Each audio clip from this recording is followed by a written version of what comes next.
परमात्मा पाप कर्म दंड को भी काट सकता है।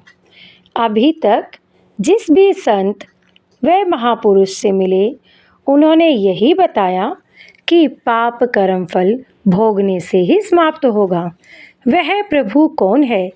वो जो पाप को काट देता है, काल के बंधन से छुड़वा देता है। उसका वास्तविक नाम क्या है? पूजा की विधि क्या है? ये सभी प्रश्नवाचक चिन्ह पूर्ण रूप से हटाने के लिए अवश्य सुने जगत गुरु तत्वदर्शी संत रामपाल जी महाराज के अमृत वचन, सभी पवित्र शास्त्रों के आधार पर। सत साहिब। लिखा है सूक्त नंबर 11 के मंत्र नंबर 4 में लिखा है कि कबीर अमित ओजा, युवा कबीर अमित ओजा। अमित ओजा माने जिसकी शक्ति का कोई वार पार ना हो।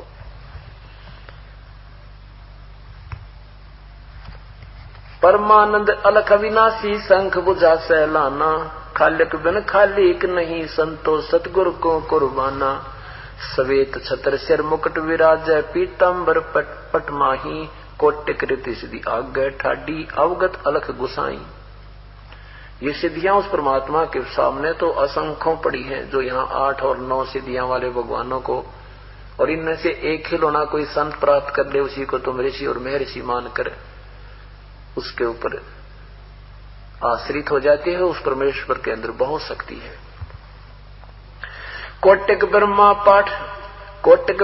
पाठ पढ़त हैं, कोटक शंभु धानी, कोटिक विष्णु विशंबर ठाडे सतगुरु के दरबानी। ये ब्रह्मा विष्णु महेश जैसे शक्तियों वाले तो वहां आम हंस हो जाते हैं। जो आप साधना करोगे आपके अंदर भी ऐसी शक्तियां आ जाएंगी जो ब्रह्मा विष्णु महेश भी नहीं कर सकते। वो काम आप कर सकते हो, लेकिन आप करने लगे ना फिर अड़े रह जाओगे। आपने नहीं कुछ भी करना, यहाँ से अपनी पूंजी बोझ बाज के यहाँ से चलना है। अगर आप करने लग जाओगे, आपसे भी लोगों के कार्य सिद्ध हो जाएंगे, लेकिन भगवान से कट जाओगे और आपकी बैटरी डिस्चार्ज होना शुरू हो जाएगी। हमने ये कमाई अपनी घटानी नहीं है, क्योंकि अब शाना इसलिए बना रहे हैं आपको तत्व ज्ञान सुना के कि हम क्यों मार खाते रहे। एक भक्त कह रहा था जी, एक बेबे कह रही थी कि एक पड़ोसी का कोई तकलीफ थी, उसका जाकर मैंने मंगलाचरण पढ़ दिया और उसके नाम की जोत बोल दी। वह तो ठीक होगी, मैं बीमार होगी। ऐसे तरह के जो भाई, क्योंकि वो बीमारी में हाथ ले थी, नाम भी टूटा, वह तो ठीक होगी, और वो उसकी एक पैर कति कंडम हो गया, सदा नहीं जावर हो, फिर नाम लेकर गई, फिर उसको राहत मिली। तो ऐसे हम अपना नाम तोड़ देते हैं और भगवान से दूर हो जाते हैं। और यही दुख हम अभी तक उठाते रहे हैं, यही गलतियां करके भगवान से दूर होते रहे। कुछ दिनों समाज में तो हमारी प्रभुता हो जाएगी, पर भगवान के दरबार में हम खाली हो जाएंगे। कोटिक ब्रह्मा पाठ पढ़त हैं, कोटिक शंभु ध्यानी, कोटिक विष्णु विशंबर ठाडे उस सतगुरु के दरबानी। परमात्मा कबीर साहब के वो नौकर है। जैसे प्रधानमंत्री के ऑफिस में ये IAS ऑफिसर एक आम सेवक होता है, आम नौकर की तुल्य होते हैं, ऐसे ये ब्रह्मा विष्णु महेश उस सतगुरु कबीर परमेश्वर के दरबार में इस कैटेगरी के वाहंस फाइल ठाई फिरस के आगे हाथ जोड़े खड़े रहते हैं, खिड़की खोलने कारों की। तो ऐसे एक परमात्मा बताना चाहते, तुमने समर्थ भगवान अभी तक प्राप्त नहीं हुआ, उसका ज्ञान हुआ नहीं। कोटिक अनबे छंद करत हैं, नाचे नाच नवेला, कोट दिवंगना गावत आई अवगतपुर में मेला। ब्रह्मा विष्णु महेश्वर नाचे सनक सनंदन गावे, कोटिक सरस्वती लाप करते हैं, नारद नाद बजावे। वासिष्ठ विश्वामित्र कपल मुनि गावे, ध्रुव प्रहलादा, सुखदेव जनक विदेही, जोगी ही लीला अगम अगाधा। सोए सुखदेव भागवत कथी है, सोए गीता बतलाया, ऋग्वेद साम अथर्वण था के, चारों वेद को गाया। कहते वही तो गीता कह रही है कि वो परमात्मा कोई और है, वही भागवत में वर्णन है कि वो परमात्मा कोई और है, और चारों वेदों ने भी वही कहा कि कबीर अंगारी असी बम्भारी असी, और वो रथ धामा असी, अग्नि तनुरसी, विष्णुत्वा सोमस्य तनुरसी। वो परमात्मा कबीर है, पापों का विनाशक है, वो चारों वेद ने भी वही बताया है। और ये परमात्मा स्वयं कहते हैं कि वेद हमारा भेद है, मैं मिलूं वेद से नहीं, जिस वेद से मैं मिलूं वो वेद जानते नहीं। कि वेद तो मेरा भेद है, कबीर साहब कहते हैं, तो मेरी ही महिमा गा रहे हैं चारों वेद, पर इन वेदों में मुझे पाने की विधि नहीं है, इन वेदों से मैं नहीं मिल सकता। और जिस वेद से, सूक्ष्म वेद से यानी तत्व ज्ञान से मैं मिलूं वो वेद जानते ना, वो वेदों में विवरण नहीं, या बात नहीं बिगड़ रही है। जब तक वो तत्वदर्शी संत नहीं मिलेगा या उलझी हुई गुत्थी नहीं सुलझ सकती। अब परमात्मा ने कति सुलझा दी इस दास के द्वारा, और आपके समक्ष बिल्कुल करीम काट के दर दी। सोई सुखदेव भागवत कथी है, सोई गीता बतलाया, रगिज श्याम अथर्वण थाके, चारों वेद को गाया। मारकंडे रूमी ऋषि नाचे, नाचे कागभूषंडा, कृष्ण गुरु दुर्वासा नाचे, जमशेर नाचे, जमशेर मारे डंडा। ये जितने भी है ना जो सही साधक नहीं है, और बेशक तो ये ऋषि महर्षि की पदवी पाकांडी पाक रहे हैं, इनके सिर में काल डंडा मारेगा, अर्थात ये काल इनको बढ़ो रहा है। इनकी कमाई चलेगी तो ये उड़ रहे हैं, और जिस दिन ये डिस्चार्ज हो जाएगी ये पशु बनकर यहीं घूमेंगे।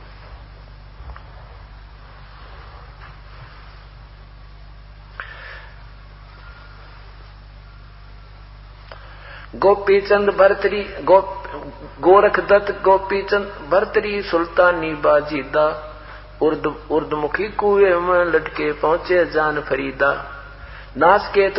नासकेतु और करदम ऋषि गांव है, बक्ता लक्ष मुनि ज्ञानी, परलोकोट पलक में बीते ऐसे हैं मुनि ध्यानी। बेर भीगनी के चढ़े वो कर्मा मीरा बाई, गण का बैठ विमान गई रे, सतगुर की शरणाई। धन्ना सुदामा नानक नामा, पीपा परचा पाया, छान छवाई गौ जवाई, देवल आन फिराया।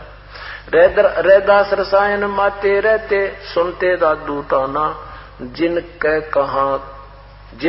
कहा कमी, ब्रह्म मेला दो कोडी बंद काना।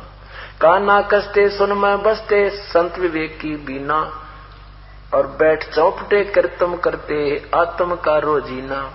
रैदास अगास चढ़े अनुरागी, तत् समाना, कनक जनेऊ काट दिया वहां, विपर किए हैराना।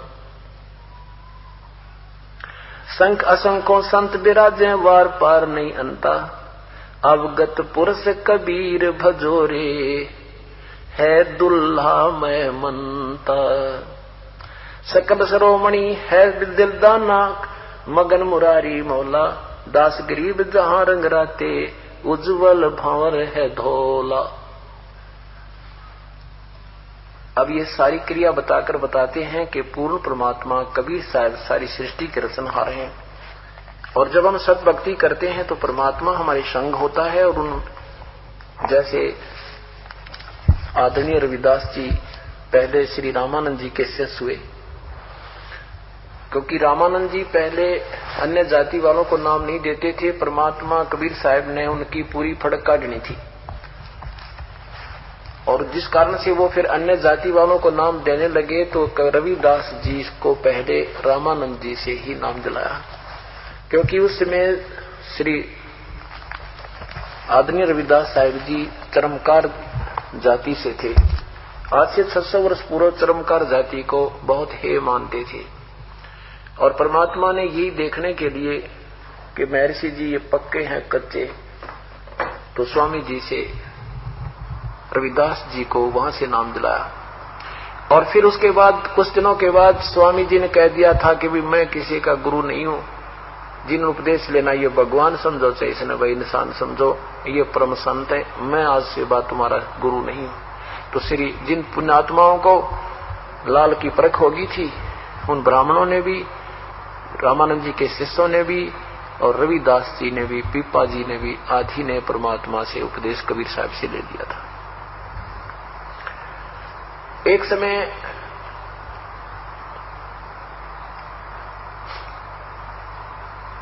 रविदास जी से उपदेश लिया एक रानी ने, और उसने एक भंडारा किया। भंडारा किया तो 700 ब्राह्मणों को आमंत्रित किया। अब ब्राह्मण लोगों ने आकर के अपना भंडारा वो उनका बचा दिया, 700 बैठ के जीवन खातर। उधर से उस रानी ने अपने गुरुदेव रविदास जी को वहीं पर भंडारे, जहां भंडारा चल रहा था वहीं पर एक आसन पर बैठा रखा आदर के साथ। अब जो ब्राह्मण लोग वो खीर खान लगे ना, जब देखा उन्हें, जब सारा भोजन उनके पास आ लिया तो उन्होंने देखा कि ये चमार कैसे बैठा यहां पर भंडारे में। तो सभी खड़े हो गए और कहने लगे हम खाना नहीं खाएंगे। रानी ने पूछा क्या बात होगी विप्रवर, क्या त्रुटि रही हमारे भोजन में कि आपने ये छोटी जाति वाला यहां बैठा रखा है, हम नहीं खाना खाएंगे, हम जाते हैं यहां से। अब रविदास जी खड़े हो गए, कहा कि हे विप्रजन, मेरे से गलती होगी, मैं अपनी औकात भूल गया, मेरा यहां स्थान नहीं था। क्या याद दिलाते हैं परमात्मा कि जो रानी बनी हुई थी वह बहनें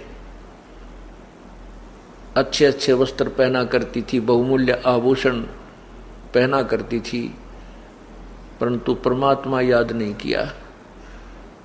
क्योंकि राजा लोग अपनी बेइज्जती समझते हैं कि हमारी बहन बेटी या पत्नी, माँ बहन कोई किसी अन्य स्थान पर जावे तो उसकी हो जाती है। अपनी इज्जत समझते हैं बहन बेटियों को, कारों और कोठियों में रखने का, उन्हीं में चलने की, इस प्रकार की उनकी व्यवस्था वो आप ही बनाए रहते हैं। और सत्संग में आए बिना इस जीव को ज्ञान नहीं होता। तो जो कर्म कर रहा है ये कहाँ तक ठीक है और कहाँ तक अनुचित है। सत्संग में आने से वो रानी, वो बहनें, जो अन्य भी साहूकारों की बेटी बहन स्त्रियां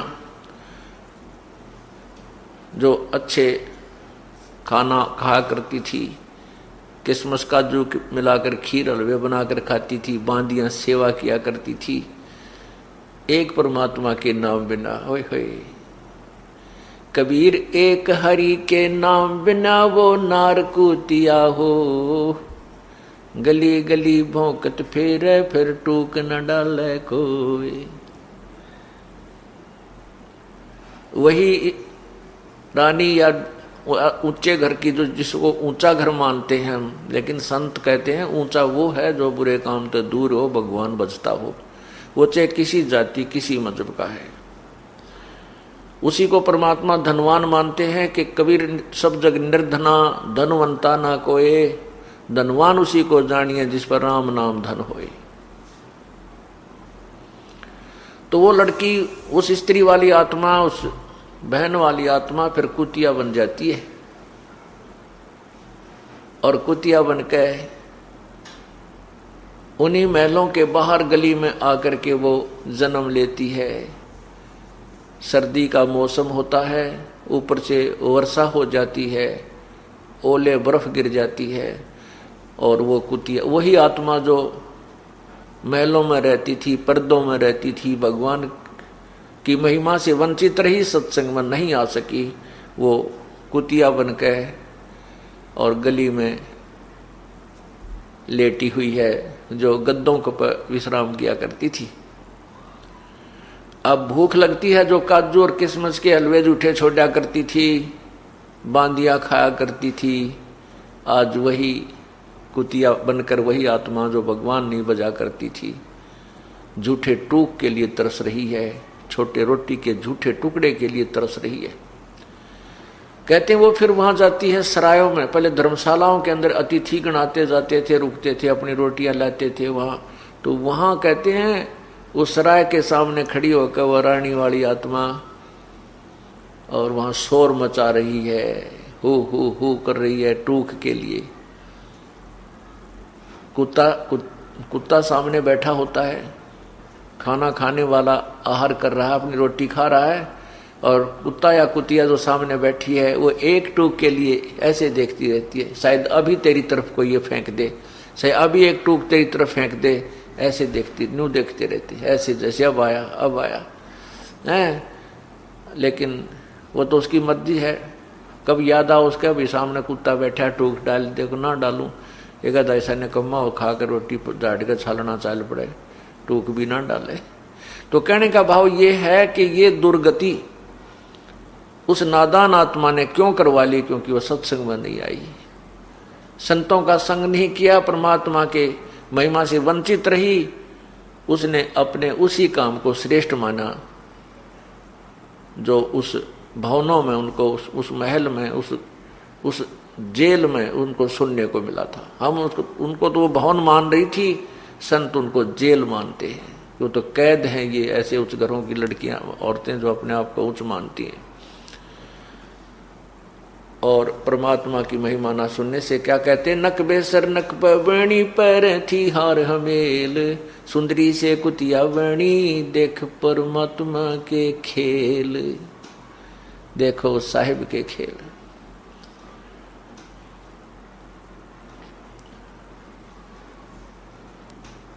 इसलिए प्रभु याद दिलाते हैं,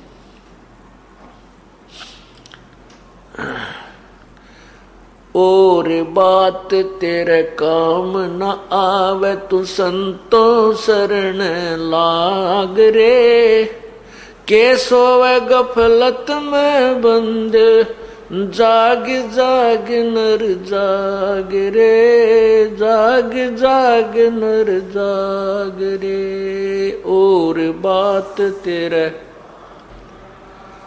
संतों शरण लाग रे, के सोवे गफलत में बंद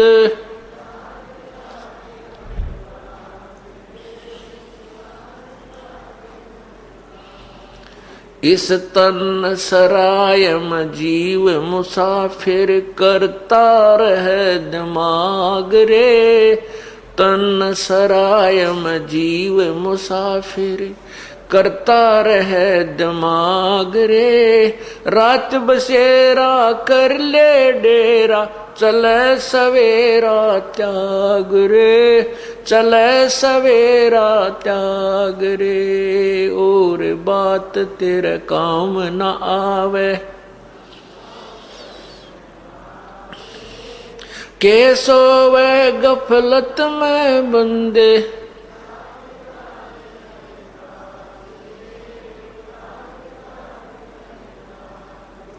उमदा चोला बन अनमोला, लगे दाग पे दाग रे, उमदा चोला बन अनमोला, लगे दाग पे दाग रे।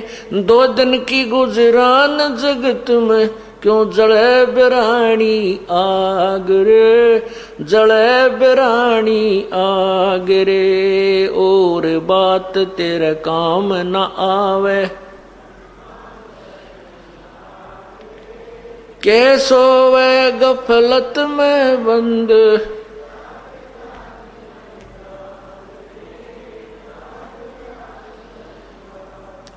और बात तेरे काम न आवे तू संतों शरण लाग रे, के सोवे गफलत में बंद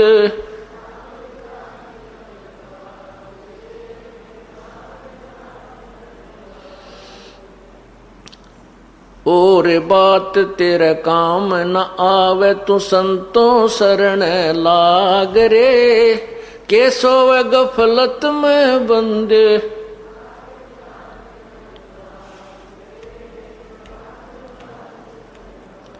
भाई हर सुमरे सो हंस कवावे, कमी करो दी कागरे। हर सुमरे सो हंस कवावे, कामी करो दी कागरे। बोरा नबर में विष के बन में चल बेगमपुर बाग रे, चल बेगमपुर बाग रे। और बात तेरे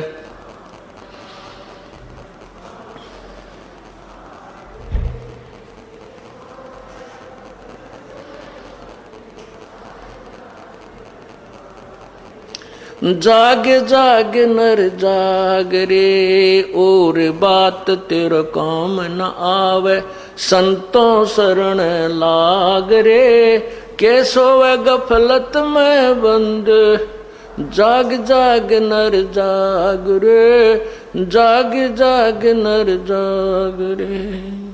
भाई शब्द सैन सतगुरु की पहचानी, पाया अटल सुहाग रे, शब्द सैन सतगुरु की पहचानी, पाया अटल सुहाग रे, नितानंद महबूब गुमानी, प्रगट्य पूर्ण भाग रे, प्रगट्य पूर्ण भाग रे, और बात तेरे काम न आवे, के सोवे गफलत में बंदे, जाग जाग नर जाग रे, और बात तेरे काम न आवे, तू संतों शरण लाग रे, के सोवे जाग जाग नर जाग रे। सत साहिब इस तन सराय में जीव मुसाफिर करता रहे दिमाग रे, रात बसेरा कर ले डेरा, तू चले सवेरा त्याग रे। ये शरीर एक धर्मशाला बताई है। संतों ने इस जीव को जगाने के लिए नाना प्रकार के उदाहरण दिए हैं। इस शरीर को एक चलती फिरती सरा समझो, धर्मशाला समझो, एक रेस्टोरेंट समझो, और इसमें आपको ये जो आपको रेस्टोरेंट में रहने के लिए यानी इस धर्मशाला में रहने के लिए जो समय मिला है, वो आपने जितने पैसे जमा करा रखे हैं उतने समय के लिए आपकी बुक हो चुकी है। और जिस दिन वो समय आपका पूरा हो जाएगा, आपके पैसे समाप्त हो जाएंगे, आपको ये धर्मशाला, ये सराय छोड़नी पड़ेगी, इसमें नहीं रहने देंगे। आप अगर ठीक ठाक से नहीं निकलते हो, सब इच्छा से नहीं आते हो, तो आपको उठा करके बाहर उसके नौकर निकाल देते हैं। धर्मशाला आपने किस लिए धर्मशाला में गए हो, किस लिए आप दूर देश में जाकर के अपना घर छोड़ करके धर्मशाला में गए हो, रेस्टोरेंट में रुके हो, उसका उद्देश्य भी कोई अवश्य होगा। वहां आप बिजनेस करने गए हो, आप वहां किसी व्यवसाय के लिए गए हो, और जो उस धर्मशाला में कमरा बुक करा के वहां व्यवसाय करते हैं, अपना कोई बिजनेस करते हैं, वो लोग 2 के 20 बना लेते हैं। वो अपना दुगने तिगने चौगने धन को इकट्ठा करके बना करके वापस स्वदेश आ जाते हैं। और जो व्यक्ति उस धर्मशाला में जाकर के, सराय में जाकर के कमरा भी बुक करा लिया, और जो मूल धन लेकर गया था उसमें से शराब पीवे, हुक्का पीवे, जुआ खेले और सिनेमा देखता फिर, व्यवसाय किया नहीं, जिस उद्देश्य से गया था वो काम करा नहीं, तो वो कंगाल हो जाता है। और फिर वो कंगाल होने के उपरांत कितना कष्ट उठाता है। इसी प्रकार इस तनसरा में जीव मुसाफिर करता रहे दिमाग रे, रात बसेरा कर ले डेरा, चले सवेरा त्याग रे। अब मनुष्य शरीर प्राप्त करके हम संतों के विचार तो सुनते नहीं, अपने आप में घने समझदार बुद्धिमान बने बैठे हैं, अपनी अपनी अटकलों से अटके बैठे हैं। मेरा लड़का ऐसे पढ़ गया, वो इंजीनियर बन गया, मेरा लड़का ऐसे पढ़ गया, IAS कर गया, IPS कर गया। अब वो जो पढ़ाई उन्होंने पढ़ी है उसमें तो विद्वान हो गए वो, इसमें तो कोई शक को नहीं। लेकिन परमात्मा ने जो परमात्मा को प्राप्ति का जो ज्ञान है और इस मनुष्य शरीर का जो उद्देश्य है, वो तो ज्ञान उनको ना हुआ। फिर वो अपने अपने दिमाग से अटके रहते हैं। इस तन सरा में जीव मुसाफिर करता रहे दिमाग रे, अपनी अपनी कहते रहते हैं। इसने काम बने नहीं। अपनी अपनी कह गए इस दुनिया के माँ, बिन साहेब की बंदगी की ठौर ठिकाना न। अपनी अपनी तो दुनिया कह कर चली जाती है, और बड़े बड़े वैज्ञानिक भी पता नहीं क्या अन्वेषण करके चले गए, लेकिन आगे क्या होगा। जो परमात्मा की भक्ति नहीं करते थे और जो ये एसी बना कर चले गए, जहाज बना दिए, ये उनने को नहीं मिलना है। वतना बेरा कि तो कुत्ते और गधे की जुन्नी में गए होंगे, क्योंकि परमात्मा की भक्ति उन्होंने करी नहीं। इस प्रकार इस तन सराय में जीव मुसाफिर करता रहे दिमाग रे, यो रात बसेरा। ये पूरा जीवन आपका एक रात्रि समझो, इस धर्मशाला में आप अपना टाइम पास कर रहे हो, और जब ये जीवन अंत होगा, आपके शरीर का अंत होगा, जब आप शरीर छोड़कर जाओगे, आपका सवेरा होगा। ये एक सौपन होगा। आज जिसको आप बेटा मानते हो, बेटी मानते हो, माता मानते हो, पिता है, मेरी कार है, कोठी है, मेरी जमीन, एक इतने एकड़ मेरी जमीन है, जब सौपन सा होगा, जैसे सौपन में हम कई बार कार में बैठे होते हैं, रांची स्पीड पर चला रहे हैं, कभी ब्रेक मारते हैं, कभी गियर बदलते हैं, क्लच दबाते हैं, और जब सपना टूट जाता है तो उड़े रजाई में पैर मारते पावा, वो कार नहीं होती। तो ऐसे ही जब ये शरीर छूट जाएगा, उस समय आपका वो सपना टूटेगा, यो सवेरा होगा।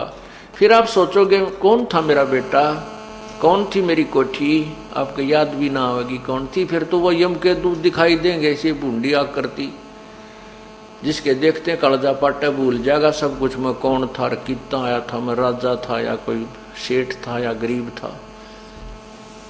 तो फिर उसको उस समय ये बात याद आती है, अरे मैं आया था किस लिए संसार में, इसलिए आया था कि भगवान की भक्ति करूंगा।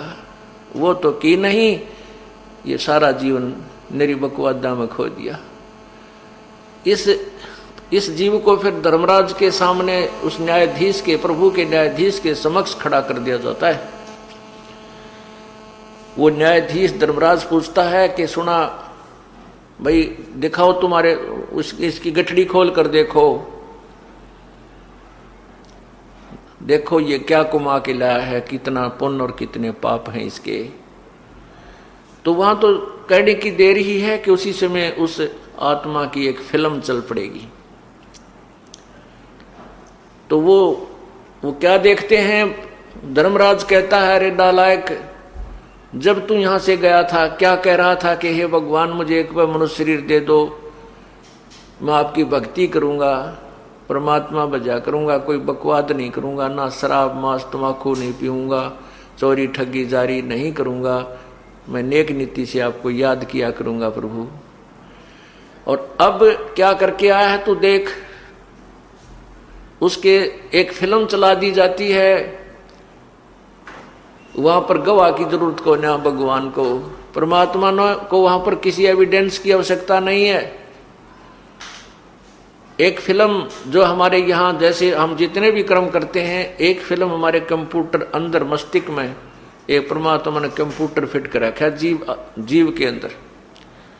उस कंप्यूटर में कोड वर्डों में हमारे सब कर्म विद्यमान रहते हैं, चाहे हम बुरी सोचते हैं, अच्छी सोचते हैं, अच्छा करते हैं या बुरा करते हैं। और इसकी एक कॉपी प्रतिदिन धर्मराज के दरबार में इस फिल्म की चली जाती है, वहां फैक्स हो जाती है। उस समय ये जीव वहां धर्मराज के दरबार में खड़ा होता है, उसके सामने किए हुए उसके सुक्रम और कुक्रम की एक फिल्म चल पड़ती है। ये नीची गर्दन कर लेता है, क्योंकि वहां ये नो भी ना कह सकता मैंने यो पाप ना करया। यहां तो झूठ बोल का हम झूठी गवाही देकर बरी हो जाते हैं किसी मुकदमे में, लेकिन वहां झूठ नहीं चलेगी। उसके लिए फिर वो क्या कहता, भगवान इब क्या गलती बन गई, एक बार मनुष्य जीवन फिर दे दो मुझे, मैं फिर आपको बहुत याद करूंगा, परमात्मा की भक्ति किया करूंगा, शुभ कर्म करूंगा, ऐसे पाप मैं फिर नहीं करूंगा जो इस फिल्म में मैं देख रहा हूं, ये मैंने बहुत गलती कर दी। तब धर्मराज जी कहते हैं, अरे नालायक, तू प्रत्येक बार ये बकवाद कर, ये बहाने बनाता है। देख तू कितने मनुष्य जन्म दिया मैंने तेरे को। एक ट्रेलर दिखाता है उसके पिछले जन्म जन्मांतर के पिछले वो फिल्म चलाता। देख एक मनुष्य जीवन तू गया जब क्या कह रहा है कि भगवान इब का तो मैं पूरी भक्ति करया करूंगा, परमात्मा को याद करूंगा, पूरे बुरे कर्म नहीं करूंगा। और देख तो उल्टा फिर क्या लाया इस जीवन में, वह कुकर्म करके आया। भक्ति की नहीं, इतने पाप कमा के लाया था। उससे दूसरे जन्म में देख, तीसरे में देख, चौथे में देख।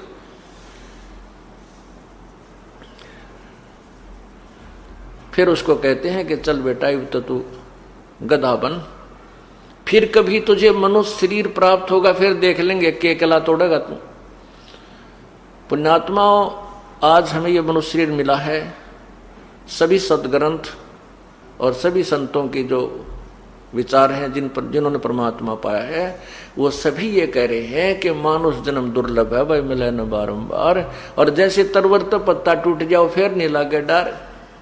ये मनुष्य जीवन तो आपके हाथ से ऐसे छूट जाएगा, जब ये शरीर छूट जाएगा तो जैसे पत्ता वृक्ष से टूट के गिर जाता है, पुनः स्थापित नहीं किया जा सकता उसके ऊपर, वो व्यर्थ हो लिया, वहां से खत्म हो चुकी उसकी स्थिति, उसका संबंध ही नहीं रहा उससे। इसी प्रकार मृत्यु के उपरांत ये प्राणी यहां से चला जाता है, इस परिवार से, उस शरीर से उसका फिर लिंक नहीं रहता।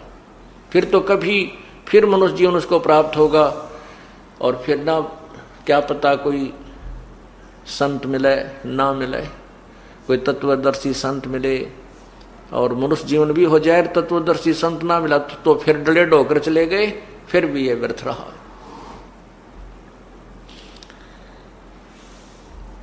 इस प्रकार परमात्मा हमें याद दिलाते हैं कि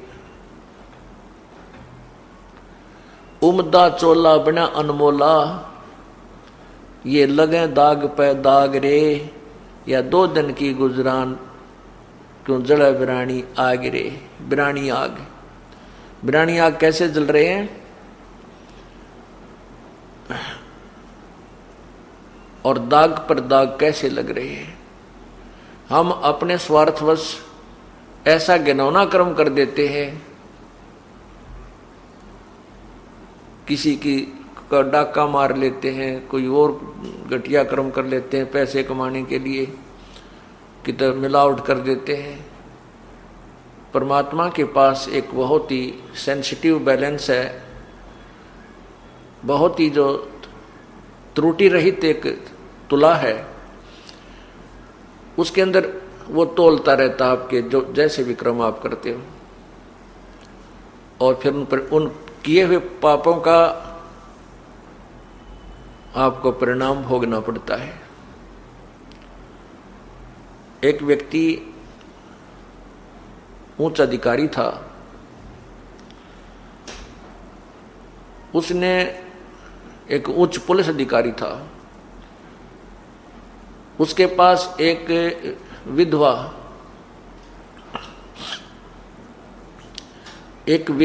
स्त्री दरखास्त लेकर गई, प्रार्थना लेकर गई कि मैं बचपन, मेरा एक ही लड़का हुआ था, मैं विधवा हो गई थी, मेरे 18 एकड़ जमीन मेरे जो यहाँ के हकीकी अर्थात इस मेरे देवर जेठ आदि प्रयोग करते थे, मुझे उसमें से कुछ हिस्सा दे देते थे। मैं अपने घर पर पीहर में अपने माता पिता की वहाँ रह रही थी, वहीं पर मैंने अपने बच्चे को पढ़ा लिखा बड़ा किया है, पाला पोसा है। अब ये जवान हो गया है और मैं अपनी जमीन मांगने के लिए, प्राप्त करने के लिए उन देवर जेठों से कहा, प्रार्थना की तो उन्होंने मना कर दिया, कृपा मेरी जमीन मुझे दिलवाएं। अब उस बड़े अधिकारी ने उस स्त्री से कहा, उस बहन से कहा कि आप दरखास्त दे जाओ, मैं इंक्वायरी करता हूं। उसने उसकी इंक्वायरी करवाई तो उसको पता चला कि उनके अभी कब्जा नहीं हुआ था, कुछ एक ऐसा नियम है कि इतने वर्षों तक उसके नाम चल पड़े दूसरे व्यक्ति के तो उसके कब्जा माना जाता है, फिर वो मालिक उसको ग्रहण नहीं कर सकता। उस अधिकारी को ने पता करवाया कि उस पर कोई कब्जा नहीं है और आसानी से उसको छुड़वाया जा सकता है। अब उस अधिकारी के मन में लालच आ गया कि 16-17 एकड़ जमीन है, कई लाखों रुपए की है और इस स्त्री के पीछे कोई अप्रोच का आदमी भी नहीं है। इन सब प्रकार से सोच के उसने जब वो जिस दिन वो बुलाई थी वो स्त्री वहां गई बहन, तो उस अधिकारी ने कहा कि तेरी जमीन नहीं छूट सकती, इस पर तक कब्जा हो चुका है। हाँ, मैं तुझे ऐसा कर सकता हूं कि उनसे 10-20 हजार 50 हजार रुपये दिला सकता हूं, नहीं तो वो भी नहीं मिलेंगे। उसमें 10-20 हजार 50 हजार रुपये बहुत होते थे और वो करोड़ों की जमीन थी, तो उसको 20-30-50 हजार रुपये में राजी करके और तहसील में उसके अंगूठे लगवा कर रजिस्ट्री अपने नाम करवा ली, अपने बच्चों के नाम, अपने बेटे के नाम करवा दी। इकलौता पुत्र था उस पुलिस अधिकारी के। अब वो वृद्धा, वह बेचारी बुढ़िया अपने बच्चे ने लेकर 50 हजार रुपये लेकर के की तो रहने लगी। अब उस अधिकारी का एक ही पुत्र था, अच्छा पढ़ लग गया, SDM की नौकरी लग गया, ब्याह की तैयारी हो रही थी, शादी की तैयारी थी, उसी दिन एक्सीडेंट को प्राप्त हो गया। ओए होए होए, जिस बेटे के लिए उसने ऐसा कुकर्म किया उस वृद्धा की आत्मा दुखाई, वो बेटा ही ना रहा। जिस बेटे को सुखी करने के लिए उस नादान आत्मा ने अपनी पावर का दुरुपयोग किया, अपनी शक्ति का सत्ता का दुरुपयोग किया, फिर वो टक्कर मार कर रो रहा है, टक्कर मार मार रो रहा है। याद दिलाते हैं परमात्मा, संत जन आकर के हमें प्रभु की महिमा, उसके विधान से परिचित कराते हैं कि उमदा चोला बना अनमोला, लगे दाग पे दाग रे, या 2 दिन की गुजरान जगत में क्यों जड़े बिरानी आग रे, या बिरानी आग अपने ऊपर घेर ली उसने। पुण्यात्माओं, ये सभी जो समाज में कुरीतियां फैल रही हैं, समाज में जो अराजकता फैल रही है, समाज के अंदर जो मानव समाज के अंदर आज प्रेम रहा नहीं, केवल पैसा पैसा दिखाई देता है। भाई बहन का प्यार नहीं, माता पिता का प्यार नहीं, केवल स्वार्थ इतना गहन हो चुका है कि इंसान कति बेशर्म हो लिया।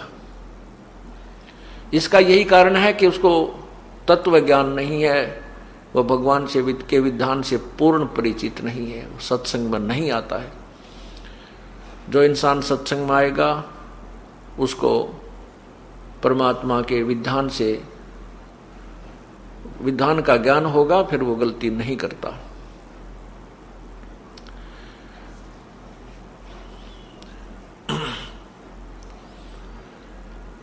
फिर बताया है कि हर सुमरे सो हंस कहावे, कामी क्रोधी कागरे।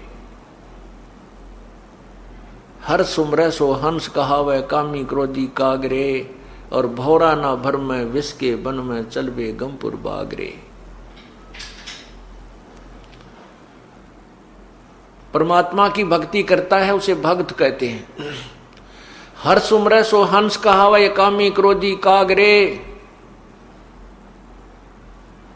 हंस, एक अच्छे भगत को हंस के उपाधि से संबोधित किया जाता है। हंस,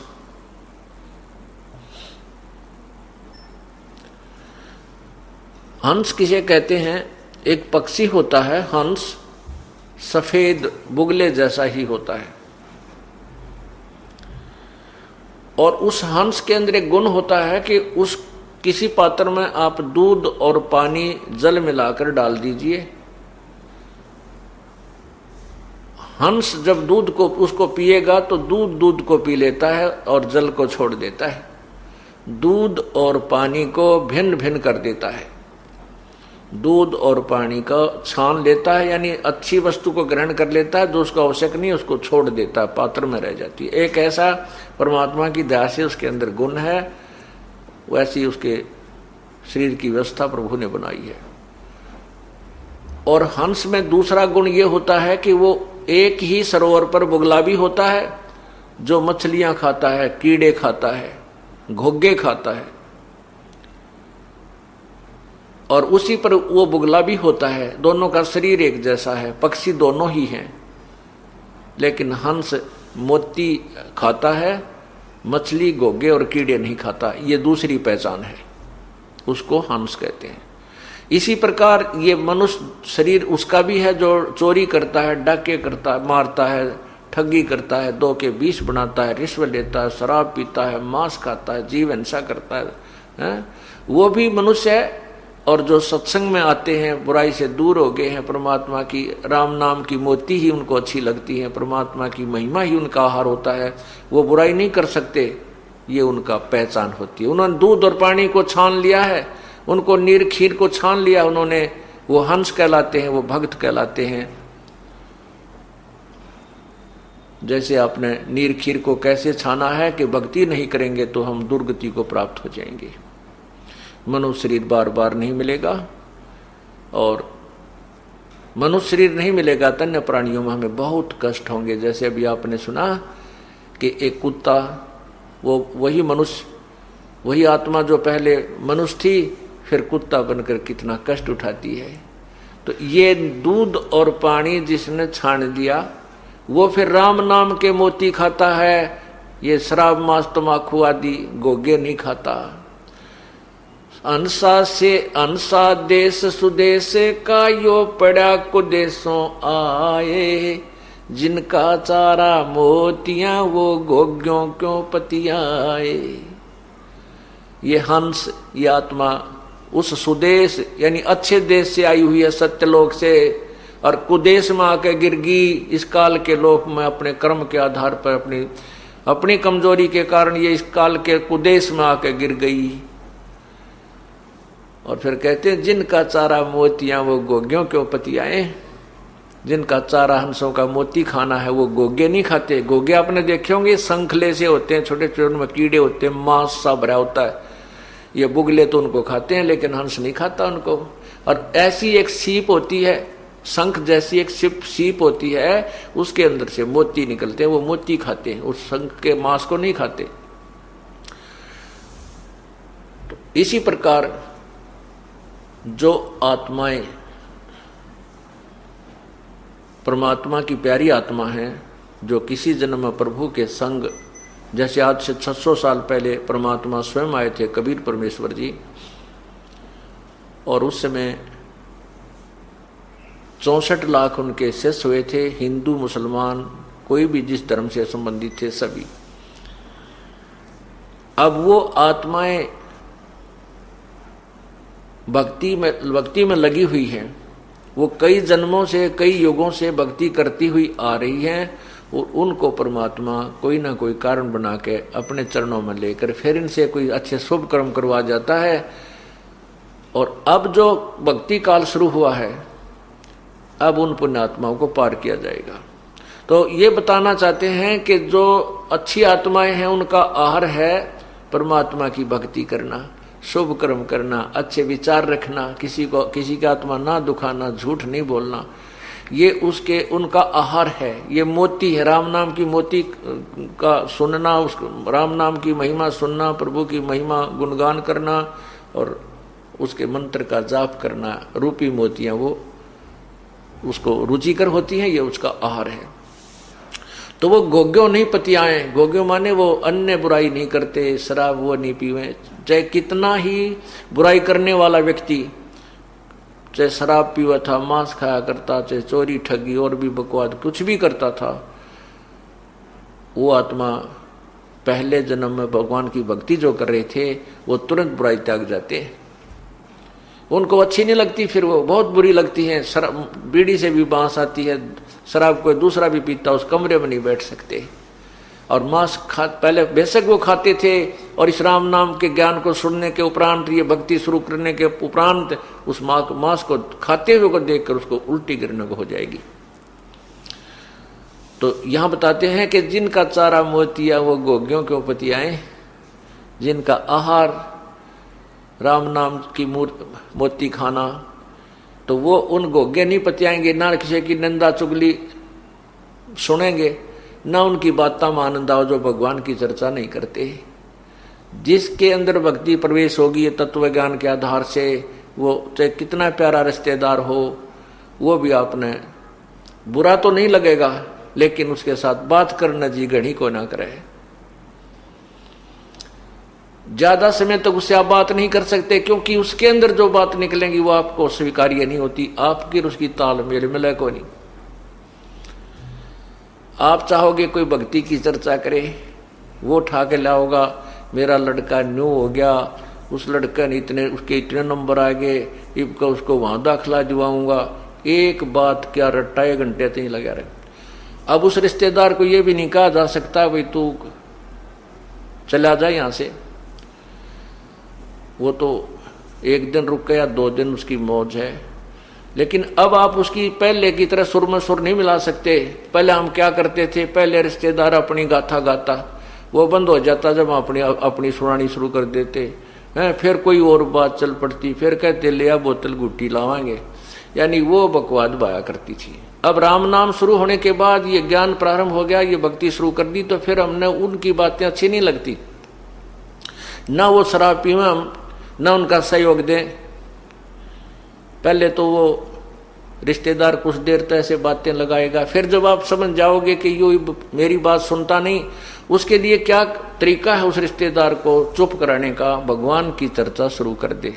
जब वो अपनी सारी रामायण गा ले, फिर अपनी कथा शुरू कर दे कि इब का सत्संग में आइयो, बरवाड़ा में सत्संग होगा, ये तारीख है, एक वो रखो साथ में पूरी डिटेल अपने पूरे साल की, वह पकड़ा दे कि ये ले लो, इस अगले इस तारीख को सत्संग है, वहाँ आइयो, हमारे गुरुजी ये बताते हैं, हमारे गुरुजी ये बताते हैं। अब उसने वो स्वभाव है नहीं, क्योंकि वो तो अभी रोगग्रस्त है, तो फिर वो थोड़ी सी देर में, पहले तो न्यू क्या करता मैं कल जाऊंगा, जब भी बैठे या चर्चा कर दे तो शाम तक वो न्यू कहा मत जा रहा हूं, अब कोई काम याद आ गया, वो तुरंत खिसक जाएगा। ये नहीं कि हम उसको यहां से उठाना चाहते थे, नहीं, बेशक रुको, हमारा उद्देश्य है कि उसको भगवान के रंग में रंगे, ये हमारा रिश्तेदार है, क्योंकि रिश्तेदारी के कहते हैं 7 पीढ़ी तक का नाता होता है। आपका रिश्तेदार आपको बुरा थोड़ा लगता है, जैसे अपनी लड़की ब्याह दियो बटेऊ बेटियां के साला गया करें। अब उसको हम नहीं चाहते कि वो भाग जा, हम चाहते हैं राम नाम पर लाग जा, लेकिन वो राम नाम पर लागे नहीं तो हमारी भक्ति में बाधा करेगा, और बैठ कर बकवादा करेगा के मन के। तो उसके लिए ये राम नाम एक ऑल आउट का काम करेगा, जिस तरह मच्छर का कराया करे। जब वो रह गया उसमें तो उसका भक्ति असर करेगी, वो जरूर शरण में आओगा और अच्छे कर्म करेगा। और जब वो भक्ति पे लागण का नहीं होगा तो ऑल आउट उसको बाहर कर देगी, चला जाएगा। ठीक है, बुरा फिर भी नहीं लगता, लेकिन ये जरूर ज्ञान है कि राम नाम पर नहीं लगता, ये दुख बहुत पावेगा। परमात्मा की भक्ति बिना कोई जीव आज तक सुखी नहीं हुआ और ना ही होगा। ठीक है, जिसके पूर्व जन्म के पुण्य चल रहे हैं, जब तक उसके तो उसको कोई दिक्कत नहीं आती।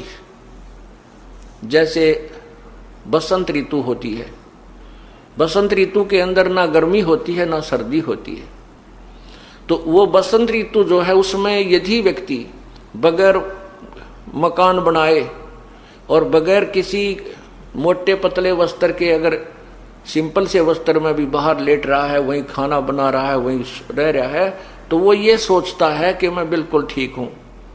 और दूसरों कोई कहता है कि भाई कोई मकान बना ले, कोई झोंपड़ी डाल ले, आंधी आवेगी, तूफान आवेगी, वर्षा आवेगी, गर्मी आवेगी, सर्दी सतावेगी। यदि वो व्यक्ति नहीं मानता है तो फिर वो दुख पाएगा, और फिर जब वो सर्दी और गर्मी का मौसम शुरू होगा उसको वो सब यातनाएं होंगी।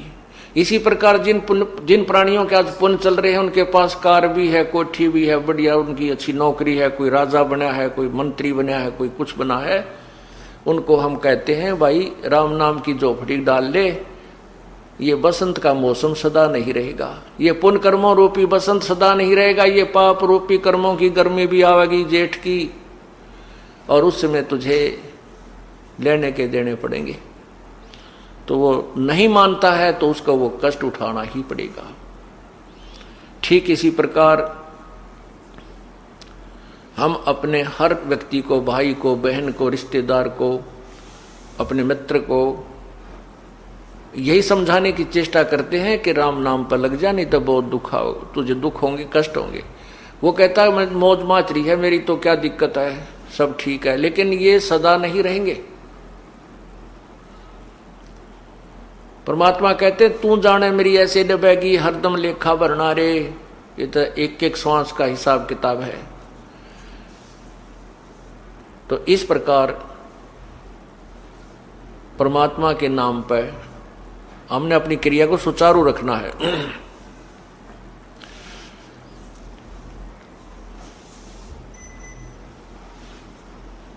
अब ये बताया कि इस हर सुमर सो हंस कहावे, कामी क्रोधी कागरे। अब हम हंस पदवी पर हो गए, हमने ये और बातें अच्छी नहीं लगती। फिर परमात्मा ने बताया है, संतों ने बताया है कि भावरा ना भर में इस विष के बन में, चल बेगमपुर बागरे। चल बेगमपुर बागरे।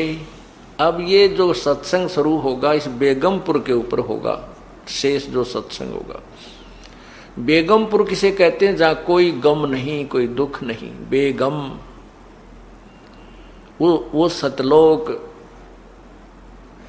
उसी को सचखंड कहते हैं।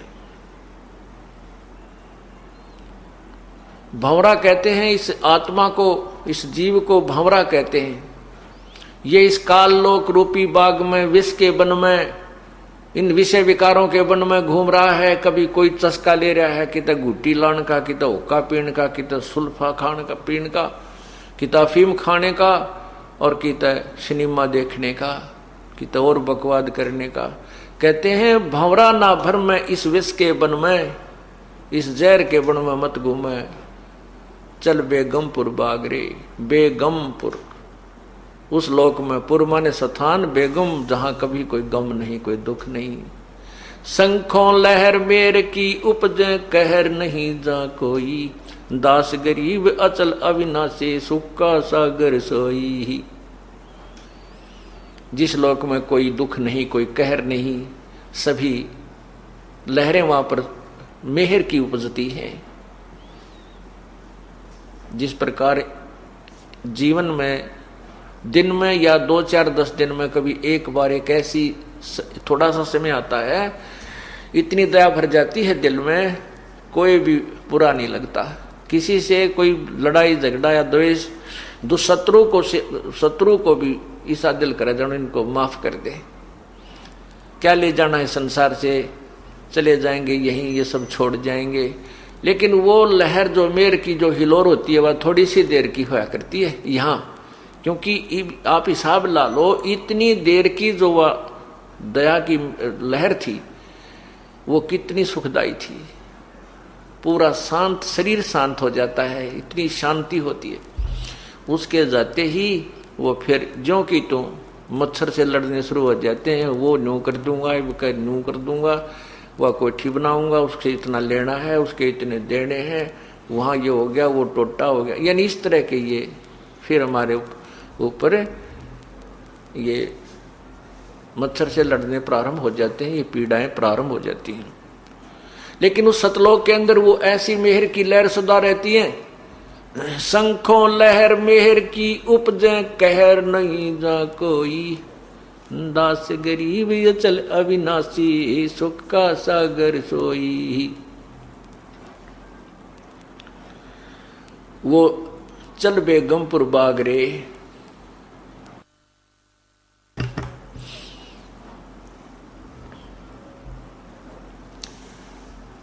आगे बताया कि शब्द सैन सतगुरु की पहचानी,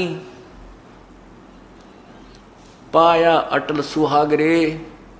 नितानंद महबूब गुमानी, प्रगटे पूर्ण भाग रे। ये नितानंद जी महाराज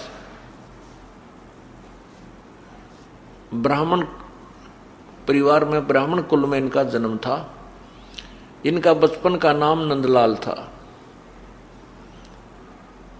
और ये नारनौल के नवाब के वहां तहसीलदार के पद पर नौकरी करते थे।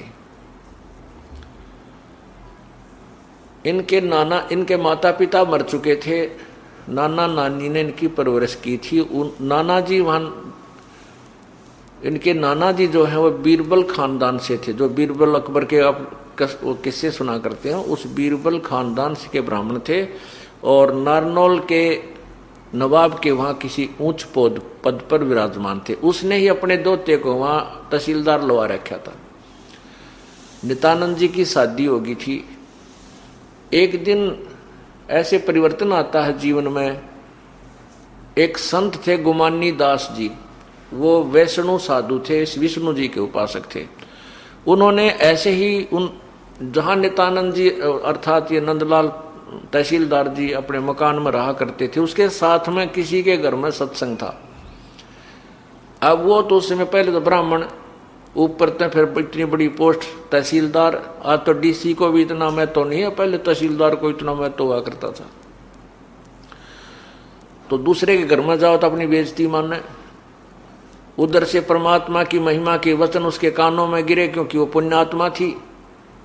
तो एकदम वो फड़क के छत पर आ बैठा, वहां कुर्सी डाल कर बैठ गया छत पर। गर्मियों के दिन थे, सारा सत्संग सुना। शेष रात उसने नींद नहीं आई। अब उस नित्यानंद जी ने सोचा, नंदलाल तहसीलदार जी ने सोचा कि भाई फिर उन्होंने पता करवा लिया कि महात्मा कहाँ रहता है। पता चला कि यहाँ आधा किलोमीटर 1 किलोमीटर दूरी पर जंगल में इसका आश्रम है। तो नित्यानंद जी ने सोचा भाई नाम तो लेना पड़ेगा, परमात्मा की भक्ति के बिना तो जीवन बर्बाद हो जाएगा। वो उद्देश्य मन में सोच कर फिर ये डरे, शर्म आवा कि वहां नगरी के लोग बैठे पाओगे, न्यों कहेंगे भाई एक तहसीलदार वहां गया और ब्राह्मण होकर दूसरों के पास चरण छूता है, या मान बढ़ाई साथ में मरोड़ी लाग रही। लेकिन उस पुण्य पिछले जन्म के भक्ति के प्रभाव ने नहीं टेकन दिया उसको। उसने अपने आप विचार किया कि मैं सुबह जल्दी चला जाऊंगा, वक़्त से सवेरे सवेरे, तब तक नगरी के लोग नहीं जाएंगे। संत से उपदेश लेकर अपना शीघ्र आ जाऊंगा। इस उद्देश्य से घोड़े पर चढ़कर चल पड़ा।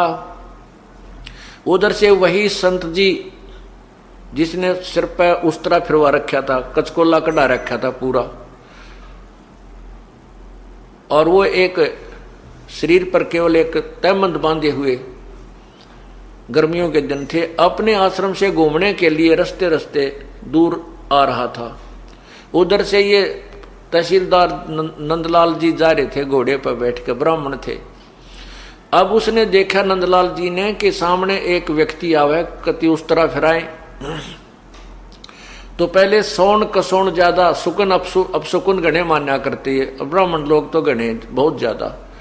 तो उसने देखा कि मैं तो जा रहा था आज अपने जीवन का एक नया सफर शुरू करने के लिए, और ये मनहूस कहां से आ गया, उस तरह फिरवाए इसे। अब वापस जाना उचित नहीं समझा कि ये समय बार बार नहीं मिलता, नाम तो आज लेकर आऊंगा। पर उसने अपने हिसाब से सोचा कि इसके सिर में 2-3 ऐसे मार देता हूँ। माया का संसार है, कदम कदम पर धोखा है। शरण ले लो सतगुरु की, यही सुनहरा मौका है। ऐसे ही आध्यात्मिक वीडियो देखने के लिए हमारे चैनल को सब्सक्राइब करें। बोलो बंदी छोड़ सतगुरु रामपाल जी महाराज की जय। सत साहिब।